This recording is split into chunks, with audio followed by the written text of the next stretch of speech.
Her perfume still hung in the air, expensive and cloying, as she wheeled her Louis Vuitton suitcase toward the security gates. She didn't even glance back at me. 15 years old, one small duffel bag clutched to my chest, tears barely contained. She stopped only once, to adjust her sunglasses and toss a last, casual dagger at me. "You'll figure out." That was it. No hug. No plan. No goodbye. "My name is Madison. And from wherever you're watching this, stay with me."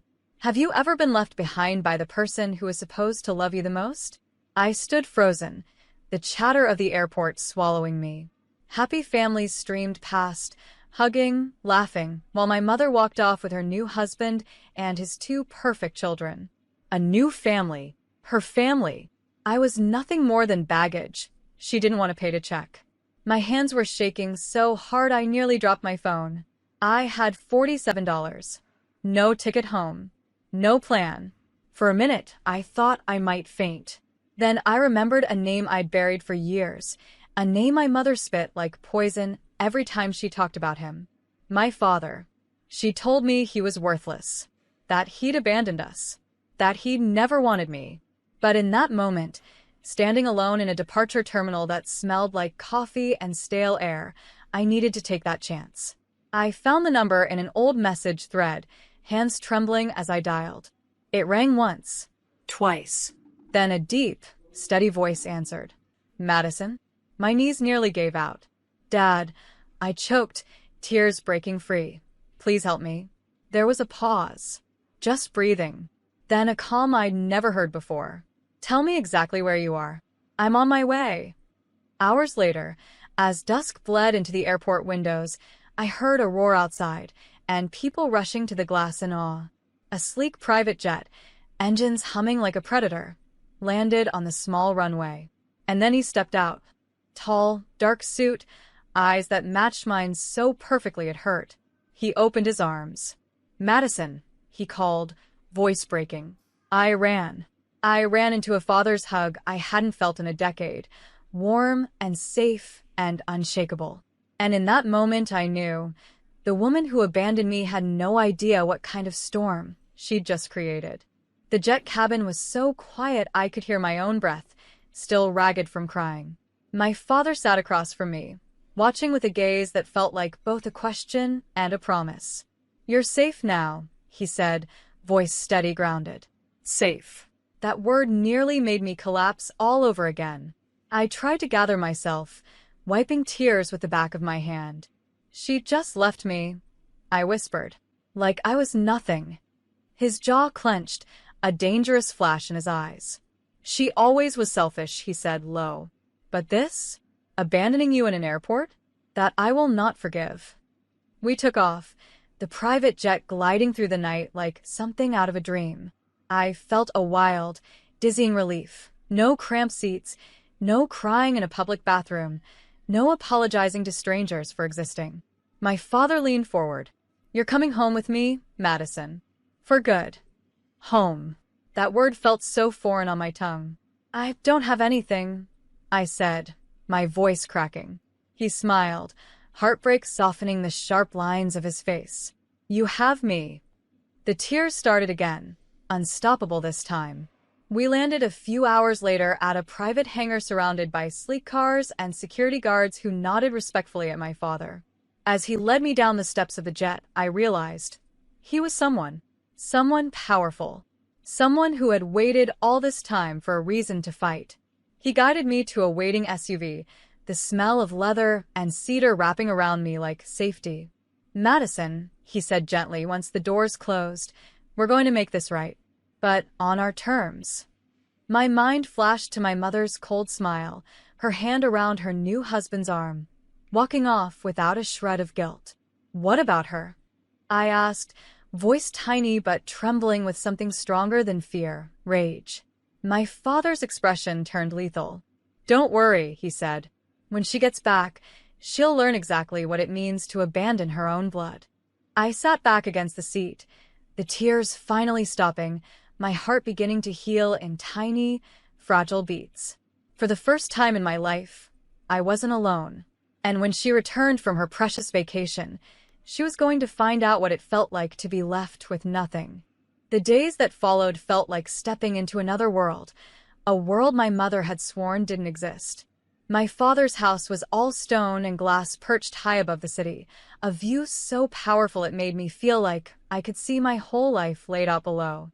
There were staff who called me miss, who smiled without pity. A soft bed, warm food, people who asked what I needed instead of what I could give them.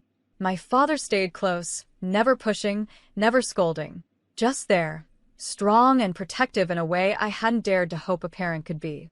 One night, I sat on the balcony wrapped in a thick blanket, looking over the city lights, my father beside me. "You deserve better," he said, voice soft but certain. My throat felt tight. She made me believe you hated me," I confessed. He went still, shoulders tense. "I never stopped wanting you. She kept you from me." The pain in those words made my heart twist. "I'm sorry," I whispered. He shook his head fiercely. "No, Madison." Never apologized for being taken from me. And then, as if he could sense the weight building in my chest, he reached for my hand. "She won't get away with this." A shiver ran down my spine. "What do you mean?" He let a dark, satisfied smile curve across his mouth. "Her new husband's a real estate investor, right? And that beautiful vacation she's enjoying?" He paused. "She paid for it with funds that aren't legally hers." I froze. He looked at me with a kind of careful pride. "I hired a legal team. When she steps back into that house, she'll find it locked, with an eviction notice taped to the door. Frozen accounts. No place to run." My heart thudded so hard I felt dizzy. You'd really do that? For leaving you like garbage in a terminal?" His eyes hardened. "I'd do worse." I leaned into his side, a tiny spark of safety blooming in my chest. That night, I slept without nightmares for the first time in years. Because my father wasn't just rescuing me. He was avenging me. 2 weeks later, it finally happened. I woke up to the buzz of my father's phone lighting up the nightstand. He glanced at the screen, then handed it to me without a word. It was my mother. Her voice was thin and strangled when I answered. "Madison? Where are you?" I could hear chaos behind her. The echo of an empty house, the panic twisting every syllable. I swallowed, steadying myself. "I'm with Dad," I said simply. She sucked in a sharp breath. "With him? After everything?" I smiled, letting her words roll right off me. "You mean after you abandoned me in an airport?" "That was a misunderstanding," she snapped, desperation leaking through her polished tone. "I thought you could manage." I laughed, a sound so raw and sharp it surprised even me. "At 15? Alone." Silence. "I came back and everything was gone," she whispered. "The locks, the money." My father was watching me, calm and proud, a steady anchor. "You should have thought of that," I told her, voice like ice. "You walked away from me." "This is my house," she screamed, her composure finally breaking. "No," I said, letting each word cut deep. "It was his house. And you lost it." She went silent again, broken, furious, trapped. "You can come back," she tried one last time. "We'll figure it out." I looked at my father, at the peaceful calm around us, at a world where I was wanted, and felt the answer settle in my bones. "No," I said softly. "I'm not coming back." And then I ended the call. My father reached out, squeezing my shoulder gently. "Proud of you," he said. Tears stung my eyes, but they were warm this time, not cold and helpless like before. "She'll be fine," he told me, voice calm. "She has to learn what being alone really feels like." I nodded, breathing easier. For the first time, I wasn't the abandoned child. I was the girl who walked away, on her own terms.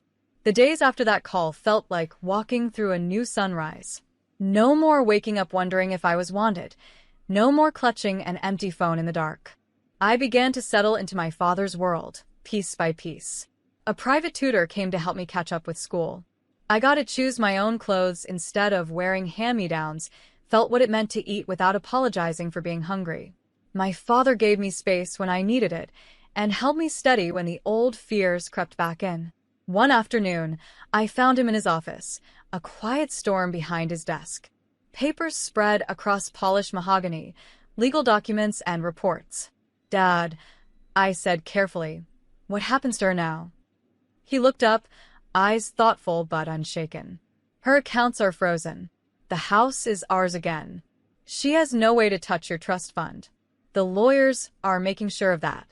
A strange relief flooded me.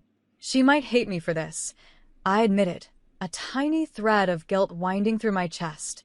He pushed back from his chair and came around to face me, hands gentle on my shoulders. "Madison," he said, voice heavy but certain, "you cannot carry the guilt for her choices. She left you, not the other way around." A tear slipped free, but I let it fall. "She was supposed to be my mom," I whispered. He nodded, grief flashing in his own eyes. "She was supposed to protect you. She didn't. I will." A calm strength spread through me.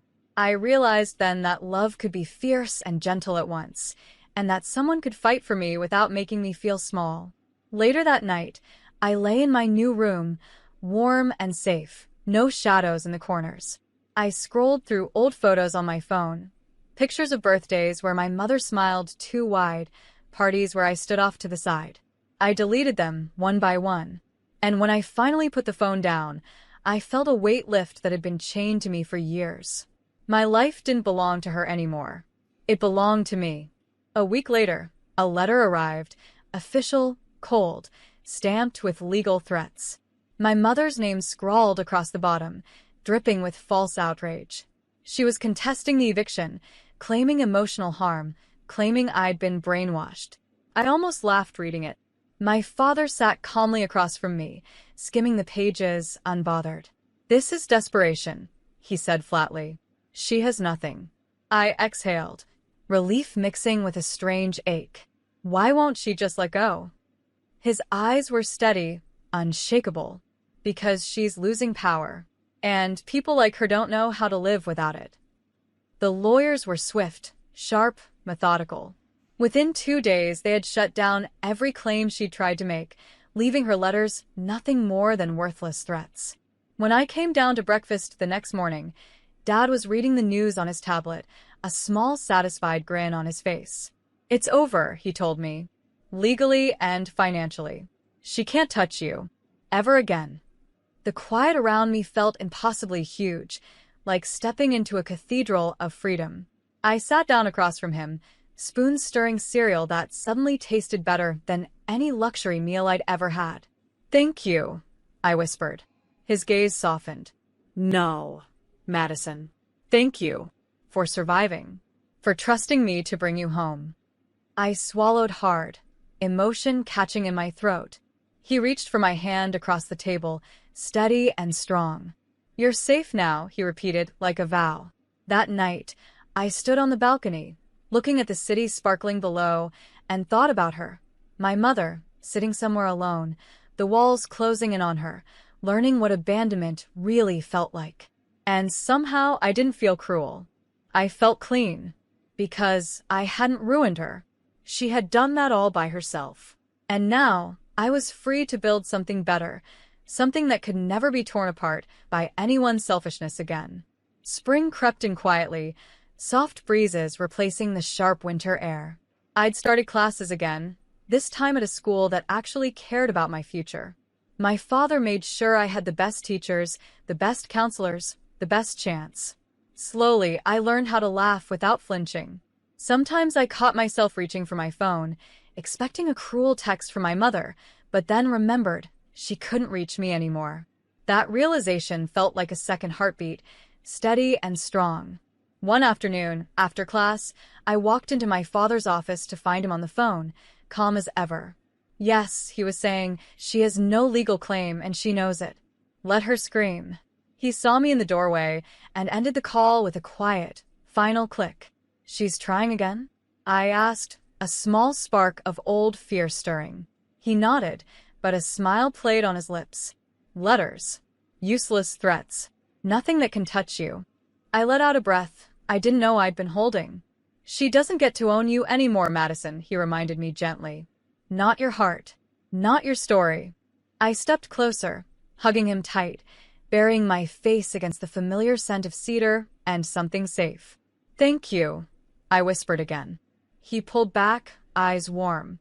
"You did this, you know. You survived. I'm just giving you the place you always deserved." His words sank deep, planting something powerful inside me. That night, I dreamed of her, my mother, standing at the airport, her designer suitcase in hand, but no one left to abandon. I woke up feeling light, untethered.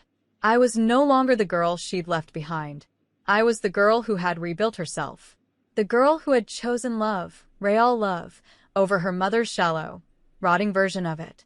And that truth was worth more than any revenge could ever be. The morning was warm, sunlight spilling over the marble floors like forgiveness.